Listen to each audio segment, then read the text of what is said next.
Hello, and welcome back to this channel, where our goal is always to provide Oracle-related educational content for your personal and professional development. And if you like content like this and find this channel helpful, please like our video, subscribe to our channel, and enable notifications so you can stay informed of when we release new content.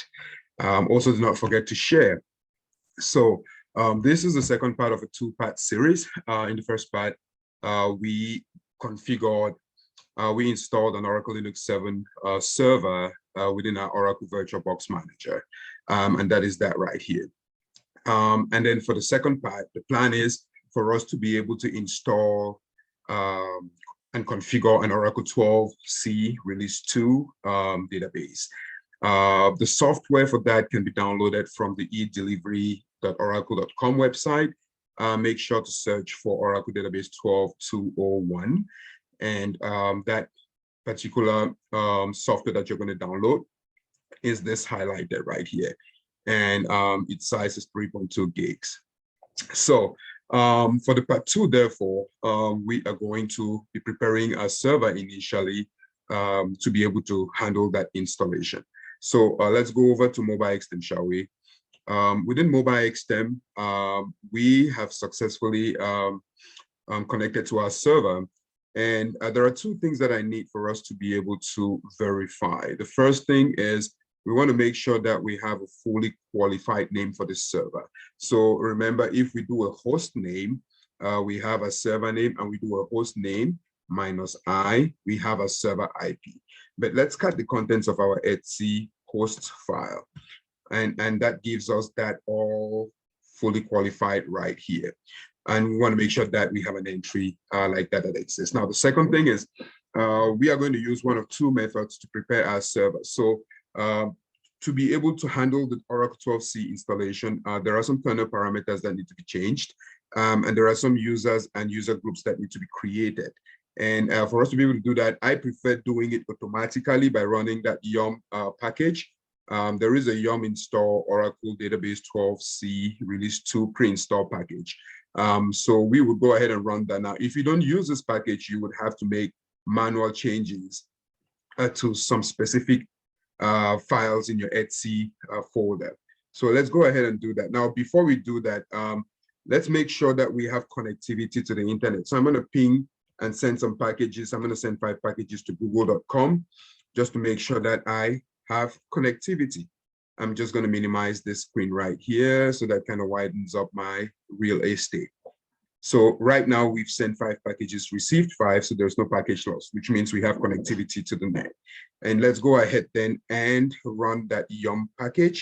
And it's a yum install Oracle Database Server 12c Release 2 pre-install package.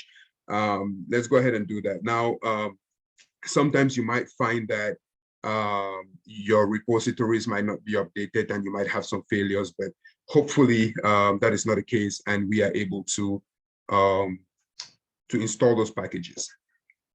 And when these packages do install, certainly we would want to make sure that that our Oracle user has been created, and the different groups to which Oracle has to be part of has been created, like OInstall, DBA, OPER, Backup DBA, Data Guard Administrator, Rack Database Administrator. So it's taking some time right here, but we should finish this successfully in just a little while. I'm going to move this picture right here up here so that, all right, so we have visual on our real estate. So now that that has been done, our prerequisite has been done, let's go ahead and confirm that our Oracle user has been created. I will do that using the ID Oracle. And fair enough, we have, this is our Oracle user, the UID is here, the group ID, OInstall, the DBA group, and all of these groups have been created. So that's good so far. At this point, Oracle has been created. In order to activate Oracle's account, we would change the password for Oracle. So, sorry, I am not going, I think I did password Oracle. So let's do that. So I'm going to put Oracle's password as Oracle. It's a bad password. It usually is requiring 8 characters or longer, likes more complex passwords. but I like to keep this simple because this is a test environment and I want to set all my passwords on it as Oracle. Your preference, you can do that or you can do what works for you. So Oracle user has been set up. Now, when our Oracle user has been set up, in order for us to prepare and do the installations according to Oracle's recommendations, there are some file system conventions that we need to adopt. So we would make some directories right here, like you see. We would create the necessary directories and subdirectories for what we call Oracle Base, which is the foundation of Oracle's installation, and the Oracle Home, which is the home from which our Oracle database is eventually going to be running from. Within the Oracle Home, there is a folder called the bin folder, and in that folder, all the binaries that are going to be needed, binaries, programs, executables, you can call them however you choose, are going to be located in that bin folder. So let's go ahead and make these directories then. So we would run the first one, which is the Oracle home directory we are trying to create. Let's do that. Make directory -p, and that gives us that. And then let's change the ownership of that directory and assign it to Oracle. Change the directories recursively. Chown -r will change those directories recursively from U01 all the way up to DB home 1 and give ownership to Oracle, who is part of the O install group. So let's do that. And then, of course, we would change the mode. The mode of that U01 775. For those of you who understand Linux, 775 is all about permissions. Owned by Oracle, part of the O install group, and everyone else. So 7 would be you have the ability to read, write, execute. Oracle has that O install 7, read, write, execute, and everyone else 5, which would be a read and an execute of that. So I hope I'm saying that right. So all right, so let's go ahead then. Now that we have our Oracle created, the rest of the installation is now going to be performed by the Oracle user. So at this point, I would leave this root session up. I would need to come back to it at the end of the installation to run the root scripts. So I would just open up a new session that has Oracle on it. So let's make sure that I have available sessions here. I'm just going to go ahead and remove this session, so that I have, because I have a maximum of 10, I'm using the free edition of Mobile Extend. So let's go ahead and find the IP address, host name -I, and that is 192.168.56.101. And I would create a new SSH session and specify that session for Oracle user. So let's go ahead and do that. So I would put the password for Oracle user here, which is Oracle. And fair enough, I am able to connect in as Oracle. So you can also check that with who am I? It tells you you are Oracle. So that's good. So far, that's good. So we would have to find a way to get the software that we downloaded staged up on the server. And usually I like, defining a location where all those files are going to come on. I would make another directory on the U01 mount point U01 called stage. And the reason I like using Mobile Extend is because not only does it act as an SSH tunneling, but we can do what we call a secure file transfer as well. So within this area, I just have to make sure that I go to this location. So if I go to U01, I put U01 within this this dialog box here and hit enter, it takes me to the U01 folder. This is the new folder I just created, stage. If I double click on it, I am actually in the stage folder right now. And all I have to do is I can upload a file from my laptop file system using the up arrow right here, upload to current folder. And if I do that now, remember in the previous video, I said those are the files that I needed for this project. I had downloaded them, created a folder on my desktop OL7 and put all of them in there. So remember, I also mentioned that the Oracle 12c software is the V839960, which is this zip folder right here. So I would check that one and open. The moment I open, there is going to be a file transfer that starts right here. Usually it's going to take, depending on the size of the file and the speed of transfer, it's going to take a little while. This is not a big file, it's 3.2 gig. It shouldn't take too long to transfer, maybe a minute or maybe a minute and a half. So we would wait for that to happen. While that is working, I would have to make sure that I change my directory into this directory so that I am able to now unzip this file within that folder. So I would change my directory CD into U01 stage. And here I am. So if I do a print working directory, I am right in U01 stage. So we are at about 8991. So we should be almost done here in a little bit. So, okay, our file transfer is completed. So I am just gonna click on this so that I get back some real estate for you guys to be able to see. Now, if I do an ls-l, here we have that folder. Now, remember I said the size was 3.2 gig. If I do an ls-l, H for a human readable friendly format, I have a 3.3 gig, which is right about the size of what I was expecting. So I think it's good. Now, the next part of the project, in order to proceed with that installation, I would have to unzip this file. So I would use it unzip. Now, I don't want to use any switches on unzip -q, which would be quiet, but I would just go ahead and unzip straight up that file, and then so that we see how the unzipping progresses as we go along. So it shouldn't take too long. What happens is as this file unzips, it creates a new folder called the database folder, within which it would store all the different components that we need in order to be able to run our installation of our Oracle Database 12c software. So let's give it a little bit and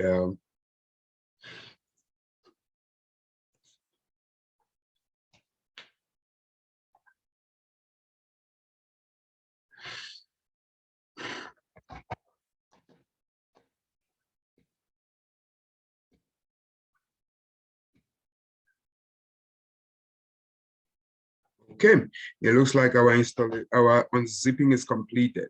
So if I run an ls-l within that location, like I mentioned, this zipped file unzips into the database folder and creates that database folder. So if I cd into that database folder and I do an ls-l to see the contents, I would have, there is an executable here called the run installer. The run installer calls up that Oracle Universal Installer interface that we would follow step by step in order to install our Oracle Database 12c software. So print working directory, so I'm in my U01 stage database, and because I am in this location, I would call it up with the run installer /run installer. So that is how I would call it up. So if I do that, and I pause for a little bit, it's just going to do some system checks to make sure that swap space, we have more than 150 megabytes, and temp space, we have more than 500 megabytes. And after that check is completed, then of course, this graphical utility is going to pop up, our Oracle Universal Installer, and that would help us go step by step. So it's a 9-step staged process.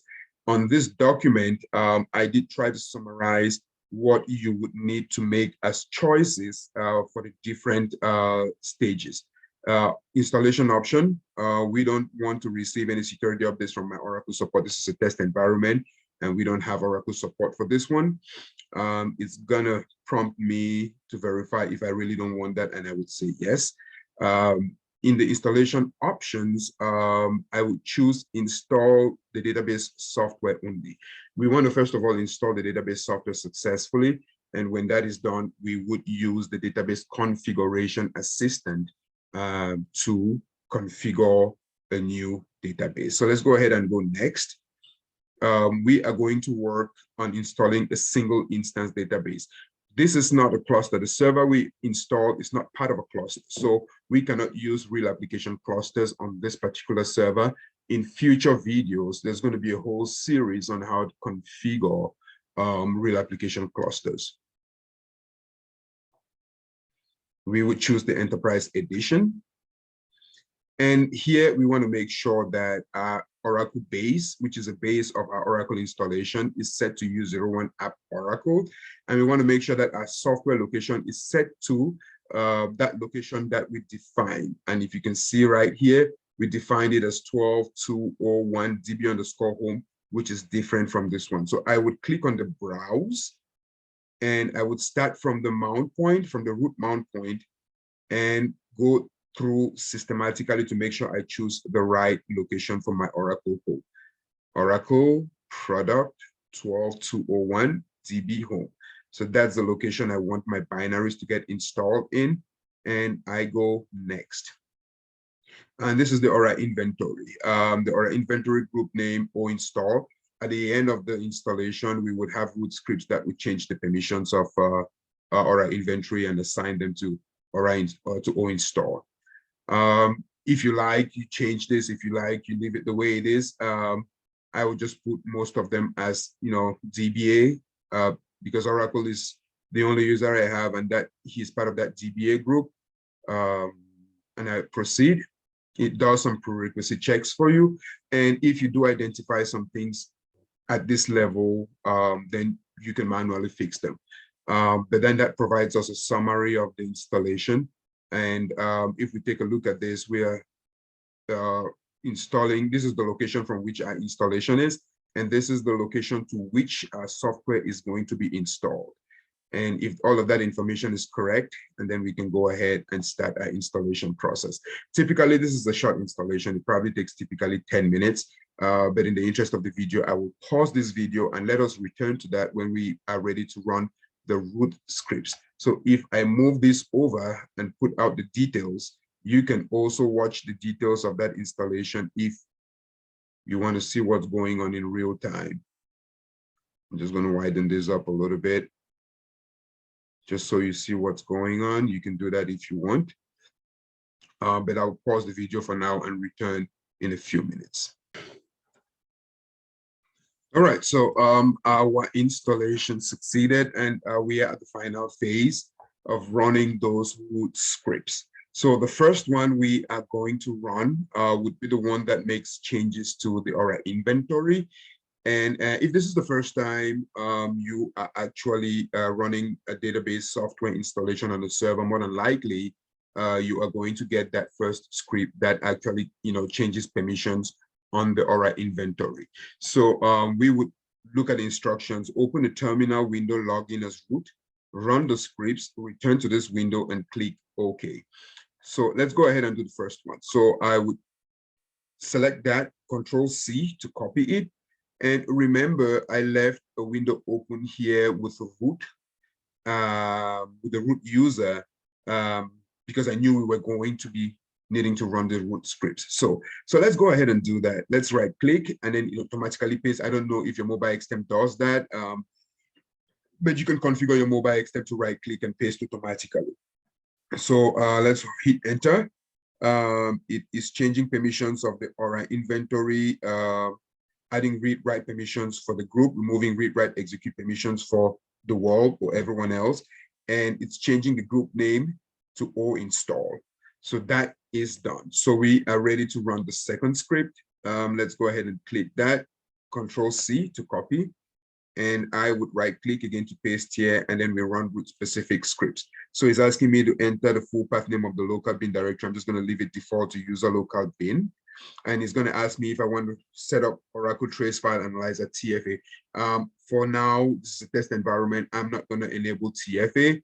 If we're running an installation of grid infrastructure, it is going to, oblige us to run TFA. So I'm going to go no for now and hit enter. So our root specific scripts are done.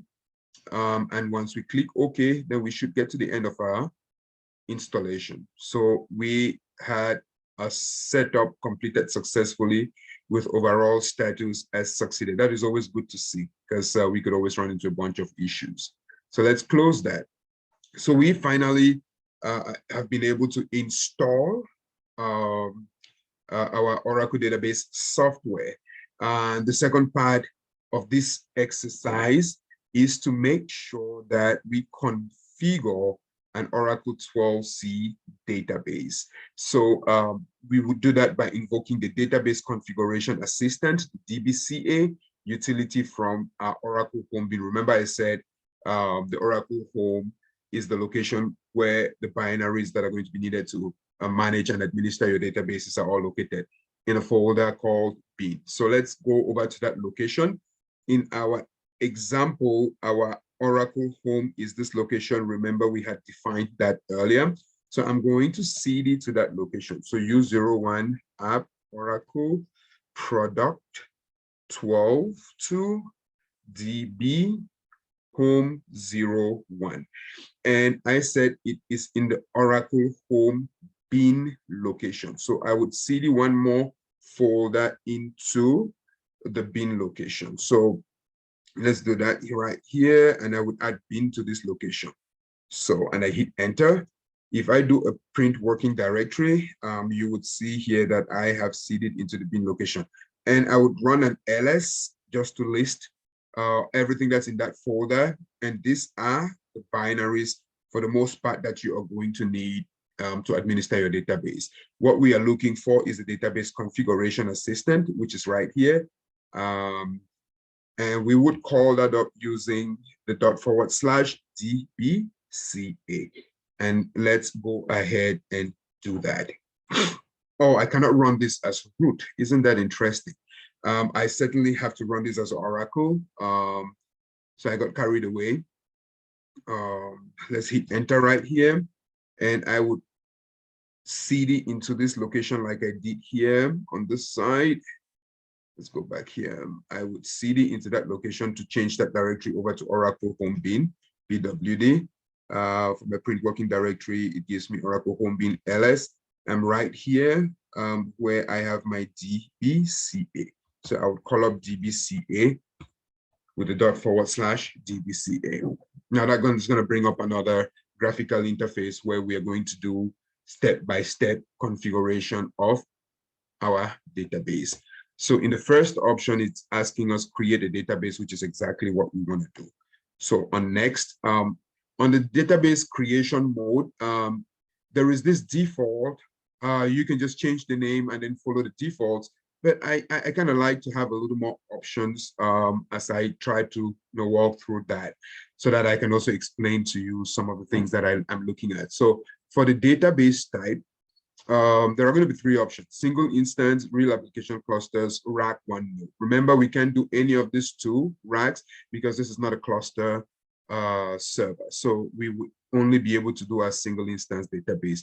For the general, for the templates you would select, you have three: custom template, general purpose, which is online transaction processing template, or the data warehouse, which is online analytical processing template. If you want to see the details of the template, you can certainly click on view details, and it's going to tell you what components it's going to select and install for you, some of the initialization parameters that it is going to use. And certainly it is also going to show you where the data files are going to be located, the control files, the redo log groups. So I would close that. That is a template I want to choose, and I would proceed with next. Now it's going to ask for a global database name. Now the global database name is the service identifier appended to a global domain. Here, we're not going to worry too much about our global domain. Our global domain here is local domain. So we would just maybe just call it a primary DB. I'll just give the name of the primary DB. So the global database name, you would see in some production environments, they would have to append it to a global domain. So say maybe localdomain.com or name.domain. But we're just going to leave it for the sake of simplicity right here and call it primdb. I do not want to create this as a container database right now. I would create it as a non-container database. Use templates for database files. I like that, but I also want to use Oracle managed files. And the reason I want to use Oracle managed files is simply because Oracle managed files simplifies the creation of databases, as Oracle does all the operating system operations and file naming by itself. So I would like to use that. If we can get a little help and hand holding, that helps. On the next part, it's going to ask us to select and configure for recovery options, fast recovery options. The fast recovery area, otherwise known as the FRA, is the location where every file backup recovery related files are stored. So your database backups, your archive logs, your flashback logs, and things like that are going to be stored in your fast recovery area. I would want to configure that for now. We could always, enable or disable it, in further exercises. Enabling archiving, I would leave that for now. That will be subject of another exercise. So I would leave the flash recovery area and leave the default size that has been allocated to it, which is about in the high 7 to 8 gigs. So let's go ahead and go next. I would create a listener. Now, typically, what we understand by a listener is a service, typically that runs on the database host and receives requests from Oracle clients, right? So if the listener is not up and running, incoming connections are not going to be able to connect to our database. We would be using things like SQL Developer externally to be able to establish the two-tier connections to our databases. So we certainly do need a listener. And like I mentioned earlier, we would also be configuring an enterprise manager, an Oracle Enterprise Manager. So we certainly do need to have our listeners up and running at the server level. So we'll give it a default listener and configure it on the default port 1521. Configure database vault. I will not configure database vault. I would leave that alone. In terms of memory, it could be one of many, options that we would use, right? We have automatic shared memory management and we have automatic memory management. Typically, those two are what we are going to try to do now. I would not recommend anybody trying to do manual shared memory management to try to allocate granularity to each of the SGA components, memory components, what sizes you want. You want to let Oracle manage this dynamically. So in most systems I see, there is usually the tendency for DBAs to go with automatic shared memory management. Automatic memory management and automatic shared memory management are kind of automatic ways of managing memory. In automatic shared memory management, SGA and PGA sizes are allocated expressly. And SGA is sized, PGA is sized. Oracle uses those to kind of allocate memory to different sessions that are connected to the database. And automatic memory management is you give the database a certain size, a memory target. Say in our case, maybe 2 gig, and then say, all right, you take this and use it for the totality of memory. You size PGA, size SGA as needed. I kind of like the shared memory management preferably. I will not configure Enterprise Manager Express. Again, like I said, in further exercises, we would be configuring on Oracle Enterprise Manager.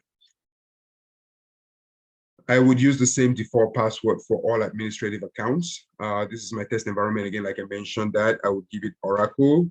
Oracle, it doesn't like Oracle password, but I would give it that because it makes it easy for me. And does not conform. I just want to make sure I didn't spell it wrong. I do not match. Okay, good. So, all right, I have to have a typo here. Oracle, and on the other one, Oracle. So let's do that. Then it should match now, and we should be able to proceed. I like, of course, we'll create a database, and maybe I'd like to generate a database creation script. And let's move forward. It does the summary. We take a look at the summary, make sure that we are creating a primdb, creating as a container database. No, it's a non-container database. Looking at the different initialization parameters. And if our summary looks good, and then we can go ahead and hit finish and launch our installation. Now, this typically would take maybe 15 to 20 minutes. And in the interest of the video, again, I'm going to, pause this, and then we would return when this installation completes. All right, so it looks like our database configured successfully. And so let's go ahead and close this. And we would now try to connect to our database. I run a few commands to make sure that everything is configured exactly the way it should be. So there is something they call the Aura tab file. And if you remember, when we were running some of the root scripts in the earlier installations, I don't know if I have that, or that would be under root. In one of them, I think that was in the root scripts, there was something about the Aura tab file. I cannot find it here right now. But one, okay, all right. So entries will be added to the Aura tab file. So one of the root scripts created the etc Aura tab file. The Aura tab file is a file that the DB CA uses when there is a new database that is being created. It writes entries into that file. Also, I think it's also used by ASM. When you're configuring a new ASM instance, it writes an entry into that file. So if you view the contents of the cat etc Aura tab file, there is going to be an entry where you have the SID, the Oracle SID, the database service ID, the home from which the database is running from. So these are two very important pieces of information. So the reason they are important is because each time you try to connect to a database, you run what we call the .aura env script.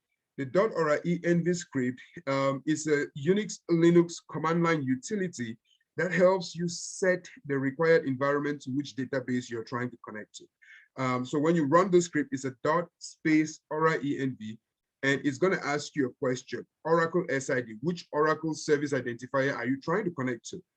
In our case, this is only going to be primdb because this is the only database we have configured so far. So if I do primdb, what it does is it sets environmental variables. By environmental variables, I mean the Oracle base, the Oracle home, and the path to which the binaries for that database are located. So once we have successfully set the environment to primary DB, let's go SQL plus as sysdba. Let's connect to the database as sysdba. And let's check and see what our database looks like. So I will run some select commands, select instance name status from $instance, and it tells us our instance of primedb is in an open state, which is good. Let's also select the name, the log mode, and the open mode from our $database view. So let's take a look at that. It's running in no archive log mode. It's open in read-write mode. Let's see what control files we have for our database. We have two control files. So one is located in the Aura data location, one is located in the fast recovery area location. And finally, let's select a name from our $data files. Data file, we would see that 4 data files have been created. And this is for the system tablespace, TSOH tablespace, undo tablespace, and users tablespace. So we have finally been able to install the Oracle 12c Release 2 software, configure a 12c Release 2 database, and this is going to be the end of the second part of our 2-part series. Now, I would prepare a bonus series just to show you guys how maybe we can establish a 2-tier connection from SQL Developer into the database. Thank you all for watching. I hope you liked it. If this was helpful for you, please like, subscribe to our channel, share with your friends and families, and come back as often as you can to our channel to see some of the new videos we have going on. Thank you very much.